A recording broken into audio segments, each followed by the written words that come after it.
Yo, what's going on, Dragon Ballers? Welcome back to another deck profile. Today I have another home brew for you guys. I'm going to be sharing with you guys my 5-color U7 Frieza deck profile. This is something I revisit every single time that a new card comes out that works well in a rainbow type of deck. It's one that I really enjoy playing, really enjoy showing you guys another really cool deck concept, kind of like the Videl Gogeta thing. But anyways, guys, if you're new here, make sure to subscribe, hit that bell so you never miss a video. And if you guys want to help support the channel, there are many ways to do so down in the description. But particularly today, guys, if you guys want to buy any cards you see in today's video, or any cards for any TCG for that matter, use my link in the description to TCG Player. It does help out a lot. That being said, let's get started. So we have a really old leader here. I think this came out in between like set 3 and 4 if I'm not mistaken. Warrior Universe 7 is a keyword tag that we actually just saw on the red Gohan leader, so you get to treat all U7 cards as if they had no specified cost. Activate man once per turn, place 1 U7 card from your hand in the drop area, draw 2 cards. Same activate man on the backside, except when you do that you can also tap one of your opponent's battle cards. And then your awaken is untap 2, which is actually really nice for what we're trying to do in this deck. Now for the payoff of the deck, we're playing 3 copies of Frieza Double-Edged Sword and 3 copies of Frieza Emperor of Universe 7. This engine here, I'm not much of like a control player, but I really like this boss monster. Firstly, it's Frieza, it's Golden Frieza, it's the signature card, which I luckily got for very cheap long ago. It's a really cool boss monster in my opinion. I like that you can get to it on turn 4 now that you have Frieza Double-Edged Sword. You just have to make sure that you and your opponent both have a battle card that you can choose to minus 25k to play it for 4, and you can pitch it early on because it has the ability where you can pitch another U7 card to add it back to your hand. The reason I'm playing 3 and 3 just because you know you have to see both of them by turn 4, and you're a draw 2 leader starting from turn 1, so you should have one of each in your hand by turn 3. That should work out. What's been cool is like I've been playing this deck a bit, and getting to this boss monster has won me most of my games. Like it's really crippling when you get to it. The problem is sometimes surviving against the aggro decks, and sometimes like blue has some better answers to this boss monster that are a little bit annoying. But we'll talk about how I built the deck to get you to that point. So for our green lineup here, we have 3 Dark Mask King Spirit Boost Sovereign, and this is the main card that made me want to play this deck. So counterattack Spirit Boost 1, negate the attack, play this card, and your opponent can only attack with battle cards one more time for the turn. Permanent, we're not gonna be able to do that because our leader's not a Saiyan. Second permanent, for each color among monocolor cards in your drop area and warp, reduce the energy cost of this card in your hand by 1. So we do play all the colors in this deck to make it a 1 cost. It will cost you 1 green, which is fine because when you do your Frieza combo on turn 4, you're going to be awakening, untapping 2 energy, which is going to leave you 1 energy available for defense. So by that time your drop area should be full enough, and you can use Dark Mask King to Nimbus your opponent if they have a wide board. 4 Demigarage is the easiest unison to splash, and especially with our green package here, which is 4, 8, 11, 13 cards. So generally what I'm looking to do is play Demigarage on turn 1, backed up by Frieza Charismatic Villain, just some great defense to help us survive to turn 4. And then we have the 2 Fuse Zamasu Didi's Wrath, additional green charges, and I think it's just a perfect combination with a card like Frieza Charismatic Villain. And for our red package, we're playing 4 of the new promo Tien Shenhan Desperate Multiform. Unfortunately, this deck is not going to be very budget friendly, but if cost is not really a thing to you, or you just love U7, this could be something that you definitely enjoy. So the Tien, the main thing here is that it's a 1-drop red U7 card that I can pitch for my leader, and it just plays 1 and draws a card, which is good.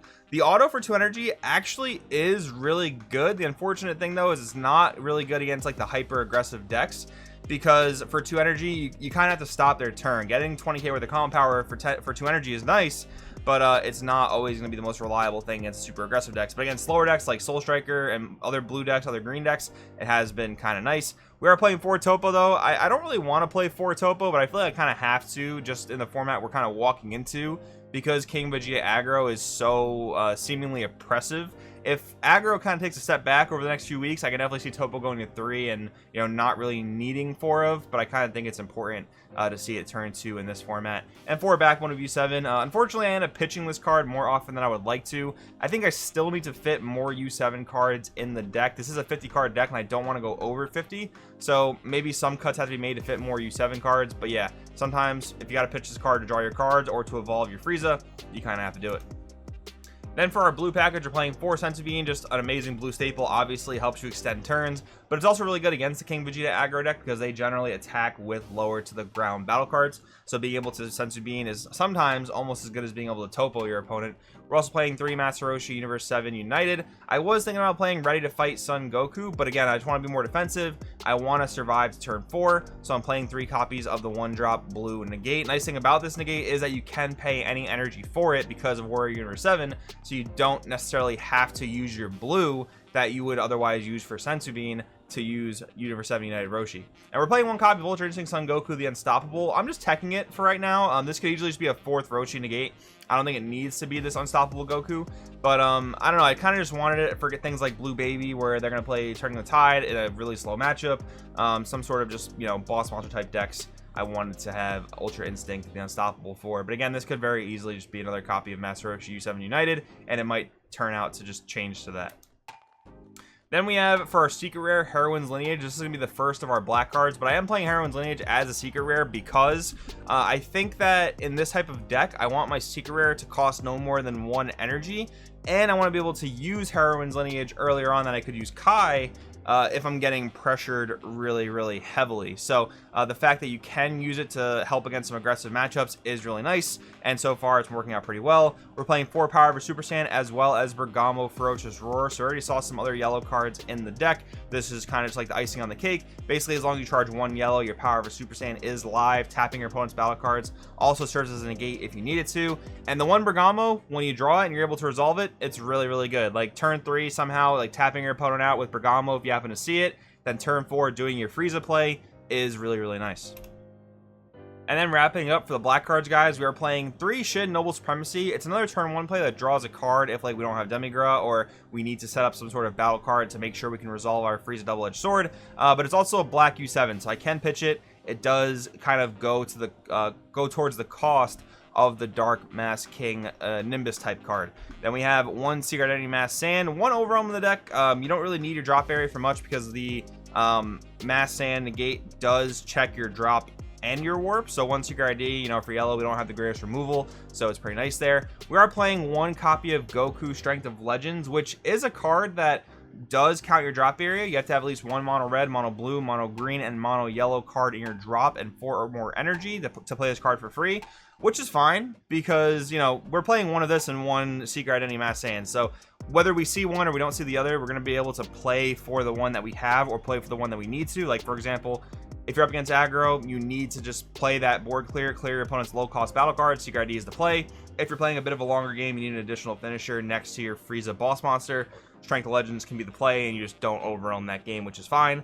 The active main once per turn for a red, blue, yellow, and a green. Switches card to active mode. It gains critical, double strike, and dual attack. So what's nice about this cost here is that we actually do pretty much charge that energy exactly. Like, we're charging a green for Demigra, we're charging a blue for Senzu Bean, charging a yellow for Power over Super Saiyan, and we're charging a red for Topo. So by turn 4, you want to have all these different colors charged. So the 1 of Strength of Legends is pretty nice. More often than not, to be honest, it is discard fodder, especially if I see it super early, because we just got to start getting our draw power going, and we got to get our drop area filled for our Dark Mask King negate. But overall, this deck plays a lot of floodgates. I think there are other ways you can build a deck as well to maybe just not play 5 colors, and in that case, you probably just wouldn't play the Dark Mask King negate. But overall, I've been having a lot of fun with this deck. I think it's a cool concept, so hopefully you guys take this concept, run with it. Maybe, again, go to like a tricolor build, go to a 2-color build.